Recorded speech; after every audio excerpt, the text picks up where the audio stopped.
সবাইকে আসসালামু আলাইকুম ওয়া রাহমাতুল্লাহি ওয়া বারাকাতুহু।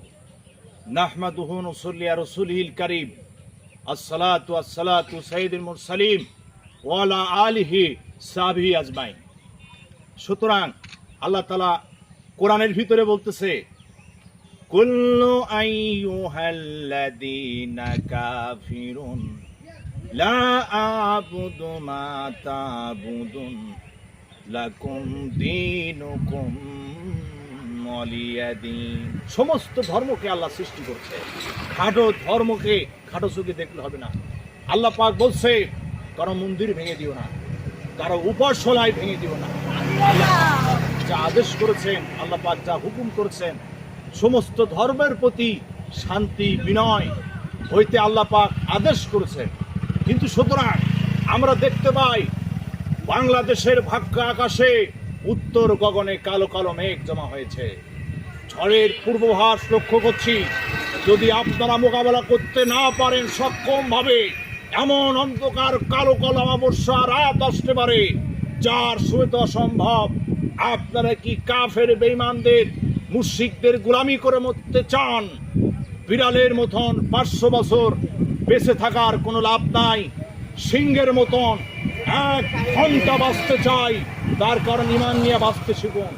আমরা কারোর ধর্মের প্রতি আমরা আক্রমণ করতে আমরা চাই না, আমরা সব শান্তি চাই। তার কারণ আমরা একদিন সবাই মৃত্যুবরণ করব। যারা হিন্দু ধর্মের মানুষ আছে তারা মরে গেলে তাদেরকে শ্মশানে নিয়ে যায়, পোড়াতে নিয়ে যায়। দেবদেবতা বলেছে যে ভালো কাজ করলে সুতরাং স্বর্গে যাবা, খারাপ কাজ করলে নরকে যাবা। কি ঠিক কিনা বলুন? সেই জন্য আগুনে হাত দিলে হাত পুড়বে, পানিতে হাত দিলে হাত ঠান্ডাবে, তুমি বেছে নাও। সেই জন্য আমরা সবাই ইমানদার মুসলিম আমরা সবাই হব। তার কারণ আমরা সবাই দ্বীনের প্রতি, ইসলামের প্রতি আমরা সর্বদাই টিকে থাকবো মুসলমান। ভয় পাওয়ার কোনো কারণ নাই, হতাশ হওয়ার কোনো কারণ নাই। যেই সেনার ভিতরে আছে কোরআন, যেই সেনার ভিতরে আছে দেবদেবতার আলো, দেবদেবতার দেখানো পথ।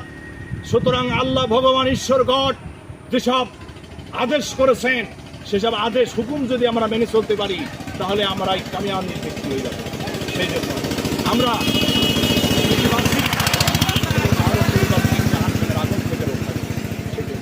আমরা সবাই ভালো মানুষ হয়ে যাই। আমরা কিছু করি আখিরাতের জন্য, পরকালীন জীবনের জন্য আমরা কিছু করে যাই, তাহলে আল্লাহ আমাদেরকে ভালো রাখবেন। আল্লাহ আমাদের সকলকে হেদায়েত নাসিব করুন। আমি